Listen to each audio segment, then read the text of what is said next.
Jean-Marie Le Pen qui avait fait savoir dès dimanche soir qu'il donnerait ses consignes de vote le 1er mai prochain à l'occasion de la fête de Jeanne d'Arc. À qui peuvent aller les voix du Front National? Le principal élément de réponse dont on dispose pour l'instant, c'est le précédent de la présidentielle de 1988. Olivier Sioux. En 1988, les 2/3 des électeurs de Jean-Marie Le Pen s'étaient reportés au second tour sur Jacques Chirac. La consigne du leader du Front National, c'était alors « pas une voix pour Mitterrand ». Mais en 7 ans, la donne politique a changé, les électeurs lepénistes aussi. Ce sont des électeurs populaires, ouvriers, 27% de vote ouvrier pour Le Pen, ce qui est considérable et sans précédent dans l'histoire.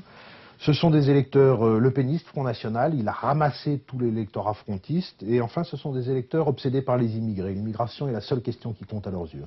Signe de cette évolution, Jean-Marie Le Pen, qui atteignait jusqu'à présent ses meilleurs scores dans le sud-est de la France, est désormais en tête dans les anciennes régions industrielles, aujourd'hui en crise, de l'Est, Alsace et Lorraine. Des scores importants également dans la région Rhône-Alpes et dans la vallée de la Seine, exactement là où la gauche a le plus reculé en 7 ans. Une évolution peut être lourde de conséquences. L'électorat du premier tour de Jean-Marie Le Pen est encore plus populaire qu'il ne l'était en 1988.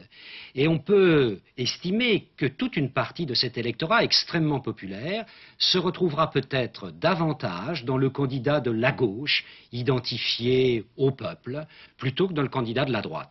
Seul inconnu, l'attitude de Jean-Marie Le Pen lui-même. Il juge aujourd'hui Lionel Jospin respectable et devrait en dire plus au cours de la fête de Jeanne d'Arc le 1er mai prochain.